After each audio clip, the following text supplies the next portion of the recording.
अपन second chapter पढ़ेंगे मेहनत की कमाई।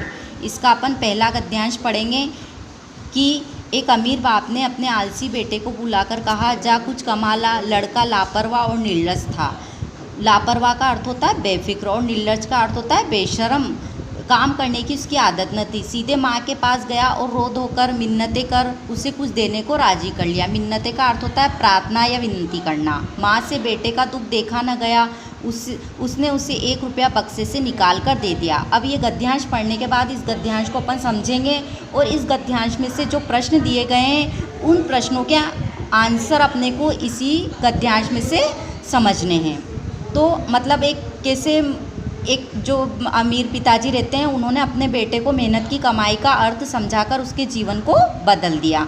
तो पिताजी ने अपने आलसी बेटे को बुलाकर कहा कि जा कुछ कमा ला। लेकिन लड़का आलसी था, उसकी काम करने की आदत नहीं थी। दिन भर वो बाहर इधर उधर घूमता रहता था। तो लड़का सीधा माँ के पास गया और रो धोकर मतलब मिन्नतें करके माँ को उसने राजी कर लिया। तो माँ से बेटे का दुख देखा नहीं गया और माँ ने उसको झट से 1 रुपया निकाल कर दे दिया। अब इसके प्रश्न देखेंगे अपन। पहला प्रश्न, उपयुक्त गद्यांश का उपयुक्त शीर्षक लिखिए। तो आलसी लड़का। दूसरा प्रश्न, लड़के का स्वभाव कैसा था? लड़का आलसी स्वभाव का था, वह लापरवाह और निर्लज भी था। तीसरा, लड़के ने माँ को कैसे और किस बात पर राजी किया? लड़के ने रो करके मिन्नतें करके माँ को 1 रुपया देने को राजी किया। चौथा, परिश्रमी शब्द का विलोम गद्यांश से छांट कर लिखिए। परिश्रमी का विलोम शब्द होता है आलसी। तो ये जो उत्तर अपनों ने देखें ये अपने को इसी गद्यांश में पढ़ने के बाद मिलेंगे। दूसरा, रात को बाप ने पूछा, बेटा तूने क्या कमाया? लड़के ने झट से रुपया निकाल कर दिखा दिया। झट का अर्थ होता है तुरंत या जल्दी।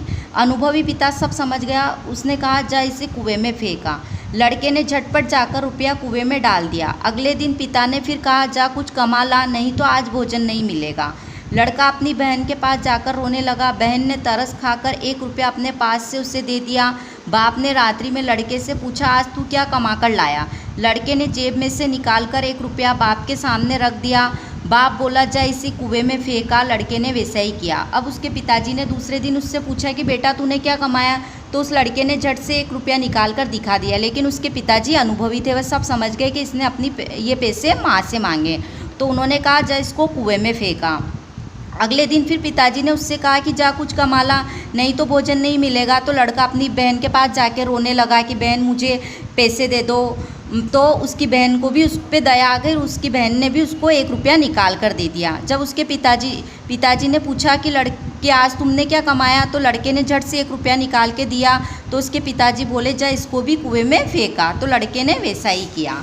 अब इसके अपन प्रश्न देखेंगे। पहला प्रश्न, बेटा तूने क्या कमाया? पिता के पूछने पर लड़के ने क्या किया? लड़के ने तुरंत रुपया निकालकर पिता को दिखा दिया। दूसरा प्रश्न, लड़का किसके पास जाकर रोया? लड़का अपनी बहन के पास जाकर रोया। तीसरा प्रश्न, लड़के ने रुपया दिखाया तो पिता ने क्या कहा? पिता ने कहा, जा इसे कुएं में फेंका। चौथा प्रश्न, भाई शब्द का विलोम गद्यांश से छांट कर लिखिए। तो भाई शब्द का विलोम होगा बहन। अब अपन इसमें तीसरा गद्यांश पढ़ेंगे। अनुभवी पिता ने पत्नी और बेटी को बाहर भेज दिया। पिता ने बेटे से प्रातः उठने पर कहा, जा कुछ कमा कर ला, नहीं तो रात को भोजन नहीं मिलेगा। बेटा दिन भर सुस्त बैठा रहा। सुस्त का अर्थ होता है उदास बैठा रहा, मतलब उदास होकर बैठा रहा। उसकी आंखों से आंसू बहते रहे। कोई उसकी सुध लेने वाला न था, मतलब किसी ने उसकी सुध नहीं ली, किसी ने उसको याद नहीं किया। विवश होकर संध्या के समय वो उठा। संध्या का अर्थ होता है शाम। और वह बाजार में मजदूरी खोजने लगा। एक सेठ ने कहा, मेरा यह संदूक उठाकर घर पहुंचा दे, मैं तुझे 4 आने दूंगा। 4 आने यानी 25 पैसे। अब अनुभवी पिता ने सब समझ गए कि अपनी माँ और अपनी बेटी से पैसे मांगता है। तो उसके पिता ने अपनी पत्नी और अपनी बेटी को बाहर भेज दिया और फिर उसके बेटे को बुलाकर कहा, जा कुछ कमा ला, नहीं तो रात को भोजन नहीं मिलेगा। अब बेटा दिन भर सुस्त बैठा रहा, बहुत रोया वो, क्योंकि अब उसको पैसे देने के लिए उसकी ना तो माँ थी ना बहन थी, दोनों बाहर चले गए थे। तो वह फिर शाम के समय उठा और बाजार में मजदूरी खोजने लगा। तो उसको एक सेठ मिला। तो उस सेठ ने कहा कि मेरा ये संदूक उठाकर घर पहुंचा दो, मैं तुम्हें 4 आने दूंगा। पहला प्रश्न, अनुभवी पिता ने अपने लड़के से क्या कहा? पिता ने अपने लड़के से कहा, जाकर कुछ कमा ला, नहीं तो रात को भोजन नहीं मिलेगा। दूसरा प्रश्न, विवश होकर बेटे ने क्या किया?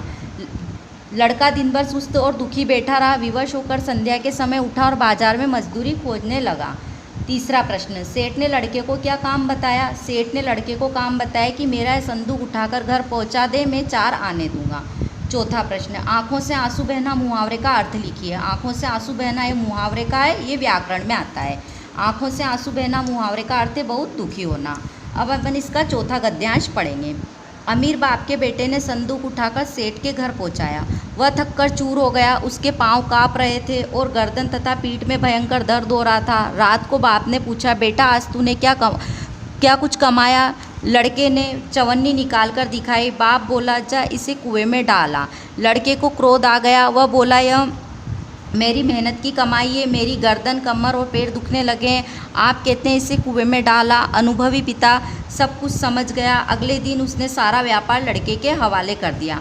अब जब रात को उसके पिताजी पूछते हैं कि बेटा आज तूने क्या कमाया, तो लड़के ने चवन्नी निकालकर अपने पिताजी को दिखाए। तो उसके पिताजी बोलते कि जा इसको भी कुएं में फेंका। तो लड़के को गुस्सा आता है कि मैं दिन भर से भूखा प्यासा हूँ और मेरी कमर और गर्दन पैर दुखने लगे हैं और आप कहते हो कि इसको कुएं में डाला। तो उसके पिताजी सब कुछ समझ गए कि अब ये मेहनती हो गया है, काम करने लगा है। तो अगले दिन उसके पिताजी ने अपना सारा जो व्यवसाय था वो सारा लड़के के सुपुर्द कर दिया।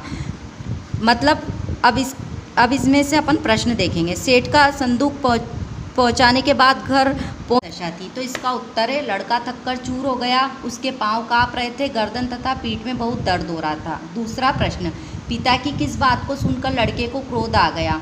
पिता ने कहा, जो कुछ कमाकर लाया उसे कुएं में डाल दो। इस बात को सुनकर बेटा क्रोधित हो गया। उपयुक्त तीसरा प्रश्न है, उपयुक्त गद्यांश का उपयुक्त शीर्षक लिखिए। तो उपयुक्त शीर्षक है मेहनत की कमाई। व्यापार शब्द का समानार्थक, मतलब जो व्यापार शब्द है उसी के समान एक और शब्द अपने को इसी गद्यांश में से ढूंढकर लिखना है। तो इसका समानार्थक होगा व्यवसाय।